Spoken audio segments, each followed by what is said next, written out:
What's up, everybody? Welcome back to the Decrepit Log Cabin for another episode of Warning Track Power. PSA to all the viewers, we may be starting another channel soon, so be on the lookout for that. Besides that, we have Jacob deGrom and Shohei Ohtani throwing gas early in camp. Jarred Kelenic is furious with the Seattle Mariners, and Vlad Jr. lost a metric shit ton of weight this offseason. Let's get started. Jacob deGrom is reportedly up to 99 miles per hour early in spring training camp. Luis Rojas says that's insane, and I agree. He might be the best pitcher in the game this year. He's gunning for another Cy Young Award. I mean, he might end up averaging triple digits on his fastball in 2021. There is just no reason a starting pitcher should be able to throw a 101 mile per hour fastball and then a 90 mile per hour slider in consecutive pitches. There's no way to hit that. It's just not fair to the batters of the game, and this is why Jacob deGrom is without a doubt the best pitcher in the game right now. Sticking with the Mets, Pete Alonso was seen taking ground balls at third base, and I just want to put this on the record early. He is not going to play third base in 2021. It is highly unlikely that he will be a passable defender at that position because he can barely field his own position at first base. But theoretically, if Pete Alonso could play a passable third base, that would open it up to put Dom Smith back at first, and the Mets could finally go get some defensive outfielders to help out, like Jackie Bradley Jr., because right now, a defensive outfield of Dom Smith, Brandon Nimmo, and Michael Conforto just isn't going to get it done. And J.D. Davis says he thinks it's pretty cool to be in a package for Nolan Arenado or Matt Chapman or Chris Bryant. It shows how far he's come as a player. That's not exactly the mindset I want from my third baseman on opening day, to think it's pretty cool that the team might want to trade me for a better third baseman. But hey, I guess he has a point. If you're good enough to be included in a mega deal, own that. You're a good baseball player.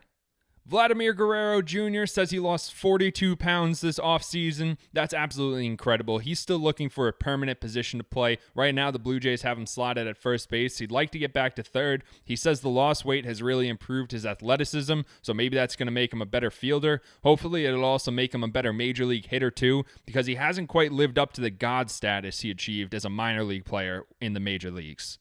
Domingo Germán made his apologies to the New York Yankees, and I'm just going to say it. I would much rather not have this guy on my team. I don't want him anywhere around. He's a disaster on social media. He's a bad person, and I'd much rather have Deivi Garcia as my fifth starter on opening day, because he showed up to his first day of live ABs wearing the full Yankees pinstripe uniforms. It's a little bit of a hard-o move, but that's a hard-o move that I can support, because Deivi Garcia wants that spot real badly, and I want him to get it instead of Domingo Germán.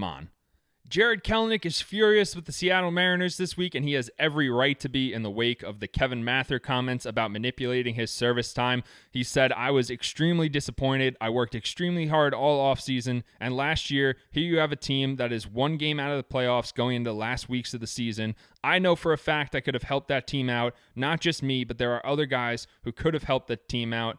And Kelenic's agent reported that it was made clear to Kelenic that if he signs the contract extension that Seattle offered him, he would have been on the roster last year. I'm going to be honest. I think Jarred Kelenic might have a successful grievance against Major League Baseball. He might be able to get that year of service time back where Chris Bryant failed to do so, because we have the team president and CEO of the team openly admitting that Kelenic was never going to be put on the roster because they didn't want to start his service time clock. And then he also said that he would be on the roster in 2021, but not until mid-April, after that 2-week period where you get an extra year of service time for a player, where you bring him up after like April 15th. But he wouldn't be on the opening day roster. He was only going to be on the roster after the service time period extended. It is complete and utter bullshit. Seattle has to be ashamed of themselves. Kelenic, I mean, when he goes to free agency, is there any chance in the world that he's going to re-sign with the Seattle Mariners 6 years from now after the way they treated him and other players as minor leaguers? I would say no, and that's a shame because Kelenic is one of the top prospects in the game right now. Now, he should be out there, and it's just... it sucks. It sucks to be a Seattle Mariners fan when you finally see you have a good farm system, Julio Rodriguez, Logan Gilbert, Jarred Kelenic. You can see the light at the end of the tunnel, and then this shit comes up and ruins everything for everybody. Fuck Kevin Mather.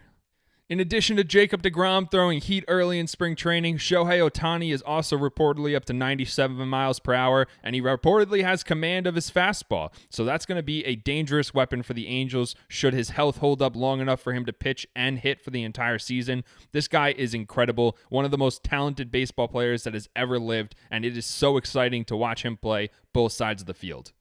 The Phillies are reportedly looking to bring in Jake Odorizzi to help shore up their rotation. Odorizzi only pitched in 4 games in 2020, but in 2019 he had a 3.5 ERA and 30 starts. This is the kind of move that could put the Phillies back into the NL East because that is a really tough division right now, and they are on the outside looking in as it stands now. But a rotation of Aaron Nola, Zach Wheeler, Zach Eflin, and Jake Odorizzi, that can go a long way in winning them some ball games.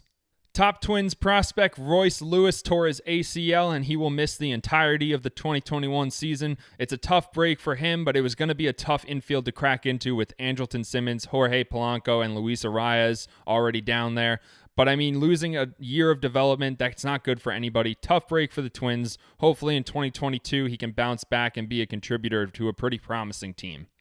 And lastly, there's no actual news here, but Fernando Tatis did his photo shoot with the San Diego Padres today, and you'll learn pretty quick. I'm going to take any chance I get to put Fernando Tatis into a graphic looking fly as hell like he is in this photo shoot. So, yeah, that's all the news we have there. Another day, another edition of Did I Win in MLB The Show today. My team, the Humongous Melonheads. Today we got Zach Wheeler up on the mound coming off a brutal loss yesterday. And, this guy might be pretty good. That's a very good record. I'm not even 500, so this guy might have it. Top 1, David Ortiz. That'll get out of here.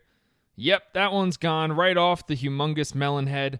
That's a great way to start off the game. Top 1, we're taking an early lead. Hand it over to Zach Wheeler. Let's go. And then top 4, David Ortiz is going to take a 4-pitch walk. Trevor Bauer doesn't want any part of that. So Bo Bichette is just going to take a fastball. That's gone. That one's not coming back. Don't hang that fastball right over the middle of the plate. Hang it, bang it. That one's done. Celebrating, that's nice.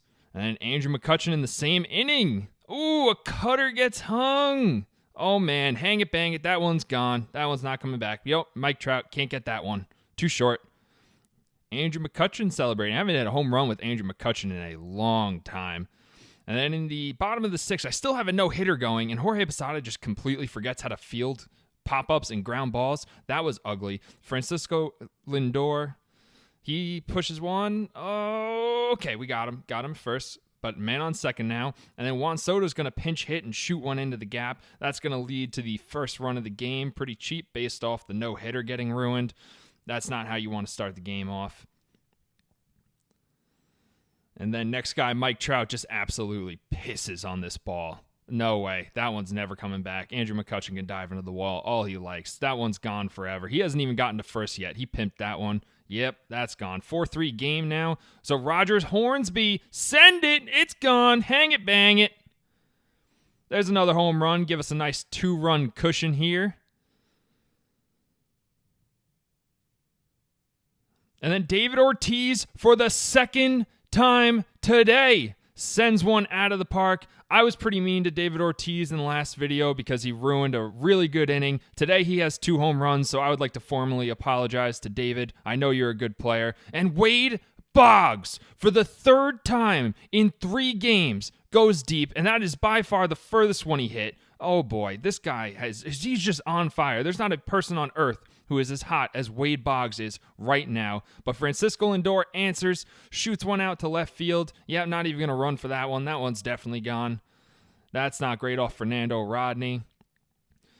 Bottom of the 9th, Cody Bellinger is going to take one deep to center field. Now I'm starting to get a little bit worried because it's only a 2-run lead now, and I've never pitched with this guy before. So I'm starting to think, I don't know, maybe this guy might not be good. But doesn't matter. Francisco Lindor rolls over to shortstop. Bo Bichette, that's light work for him. Gets the out at first. I did, in fact, win in MLB The Show today. Zach Wheeler celebrating even though he had a pretty shitty game. Great win. Great win all around. Thank you guys for watching. Be on the lookout for our new channel. And don't forget to like and subscribe because I'm still trying to get paid. See ya.